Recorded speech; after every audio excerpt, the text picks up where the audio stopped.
Ang episode na to ay tungkol sa kung ano ang mga possible na challenges na haharapin mo kapag wala kang college degree. Hello guys! Ako nga pala si Kyle, may 3 taong experience sa accounting, 21 years old, at mahilig sa mga systems. Sa personal kong istorya, after kong mag-graduate sa senior high school, napagdesisyonan ko na talaga sa sarili ko at naaalala ko pa kung ano talaga yung pangarap ko. Paborito ko ang accounting sa lahat ng bagay. Hobby ko yan, gusto ko yan, yan yung masaya akong gawin. Yan yung bagay na gusto ko talagang gawin. Pabalik-balik, hindi ako nagsasawa. Kaya napagdesisyonan ko na gusto kong maging accountant, maging CPA, at yan yung industry na gusto kong tumbukin. Napagdesisyonan ko na yan 3 years ago. Yes, napagdesisyonan ko na yan. Pero nung pagka-senior high school kasi ako, yun yung time na pandemic. Yung transition from senior high school graduate to first year college is madaming nangyayari. Merong mga kabatchmate ako na huminto muna sa pag-aaral at nagtrabaho muna. Merong iba nag-stop at merong iba nagpatuloy. Ako sa personal na sitwasyon ko nun, kailangan ko talagang mamili kung magtatrabaho ba muna ako o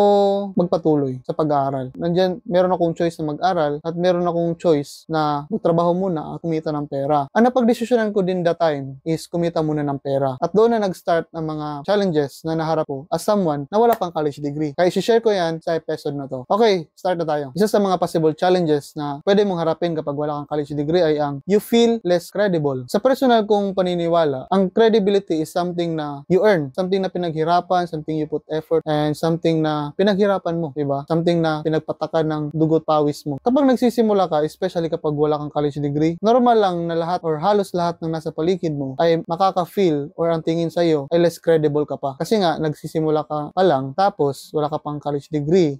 Ang tingin lahat ng halos na mga business sa'yo o establishment o halos ng nasa paligid ng mga tao sa'yo is wala ka pang kayang gawin. Pero ang kinaganda kasi kapag nagsisimula ka, meron at meron talagang ibibigay sa'yo ang Diyos na mga konting establishment or mga kaibigan or mga taong maniniwala at maniniwala sa'yo despite sa kung anong background mo. Kaya yan yung binigay sa'yo ng Panginoon para a place na makapag-start ka kahit na ganyan yung sitwasyon mo. Sa sitwasyon ko, yung naging start na work ko is naging banana chip cooker ako. Yan yung pinaka na base ko. Yung gusto kong gusto kong maging accountant, pero yung pinakaunang naging work ko at pinakaunang naniwala sa akin ay yung mag-work sa banana chips factory na industry. So yan sa mga possible challenges. You feel less credible, pero normal lang yun as a beginner. Okay lang yan. Okay, next. Isa sa mga challenges na posible mong harapin kapag wala kang college degree ay ang you will spend years na gumawa ng mga bagay na hindi mo talaga gusto. As I have mentioned earlier, gusto ko talagang maging accountant, CPA. Sa tingin nyo ba, sa personal nyong perspective, as someone na nakarinig sa story ko kanina, gusto ko kayang maging banana chip cooker? Sa personal kong nararamdaman that time, gusto ko talagang maging accountant at CPA. Pero yun yung unang naniwala sa akin eh. Yun yung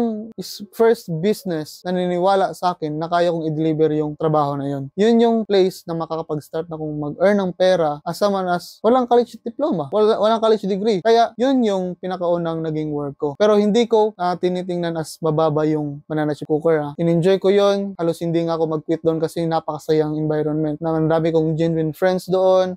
Daming mga unforgettable moments doon. Kasi sa industry na yun, close talaga kayo ng mga workmates mo eh. Kasi halos link kayo ng mga work. Kaya nakakausap mo sila palagi kapag nasa work. Kaya ang gusto ko lang talaga iparating na kapag nagsisimula ka pa lang, hindi mo talaga makukuha agad yung gusto mong trabaho. You will spend years doing something na hindi mo gusto. Especially kapag wala ka pang college degree. Posible yan na haharapin mo or ma-encounter mo kapag wala kang college degree. You will spend years doing something that you don't want to do. English. Okay, next. Isa sa mga possible challenges na posible mong harapin kapag wala kang college degree ay ang wala kang choice kundi mag-aral sa sarili mo. Pinagdesisyonan mo sa sarili mo o nasa sitwasyon kang hindi ka kayang pag-aralin o ikaw yung mismo nagdesisyon na hindi mo na mag-aral, pero hindi yan ibig sabihin na kailangan mo na talagang ihinto na mag-educate sa sarili mo. Darating yung panahon sa kalagitnaan ng pagtatrabaho mo, mag-aaral ka niyan. Hindi in a way na mag-enroll ka ulit. Mahahanap mo yung sarili mo na inaaral kung ano talaga yung gusto mong gawin. Sa sitwasyon ko, habang naging banana chip cooker ako, sa pandemic time, uso ang freelance nun. Kaya doon ako nananaliksik if meron bang accounting related na work na freelance. Doon yung curiosity na nag-start ko. Doon ko nahanap yung sarili ko na ito talaga yung gusto kong gawin. Kasi sa kalagitnaan ng pagiging banana chip cooker, hindi pa rin ako huminto na i-educate yung sarili ko sa kung anong possible na career shift na gagawin ko na related sa ano talaga yung gusto ko. Nakapag-ipon ako sa as banana chip cooker. Binili ko siya ng online courses kung paano ulit yung basic accounting, basic bookkeeping, US general accepted principle something, and also QuickBooks Online certification. Kaya QuickBooks Pro Advisor po ako ngayon.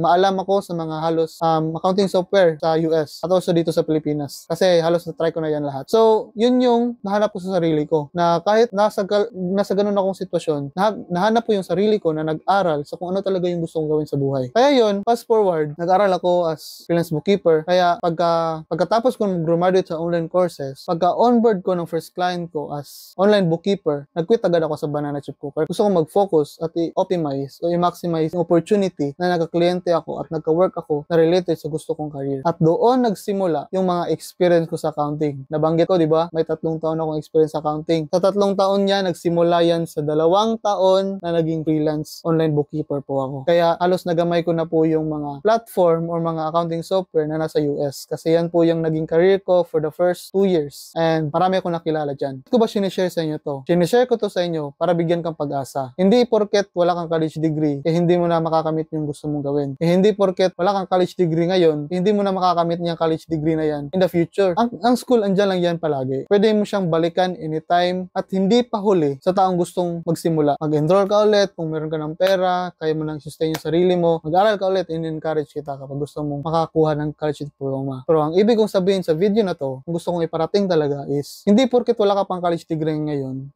hindi mo na makakamit yung gusto mo sa buhay. Nasa accounting industry na po ako ngayon, hindi ko pa masasabi na ito yung pinaka-career goal ko na talaga. Pero nasasabi ko na slowly, dinadala na ako ng Panginoon sa gusto ko talagang gawin sa buhay. At para sa akin, napakalaking blessing na yun as someone na walang college degree. Kaya pinapasalamatan ko lahat ng mga tao na nasa likod na nagtiwala. Kahit na wala akong college degree, is tinanggap pa rin nila ako. Sa totoo lang talaga, no? Hindi pa talaga ako sa kinasulok-sulukan talaga ng puso ko. Hindi pa talaga ako gumigive up sa CPA na title na yan. Gustong-gusto ko talaga yan. Pero meron pa akong something na hinihintay. Meron pa akong something na gustong ma-achieve pa sa buhay before ako bumalik sa school. Before akong bumalik sa traditional school. So, yun lang. Mangarap lang tayo ng malaki at hindi pa huli ang lahat. Yan yung pinakapunto talaga ng video na to. Huwag kang huminto, mangarap. Lakihan mo yung pangarap mo. Galaw lang ng galaw.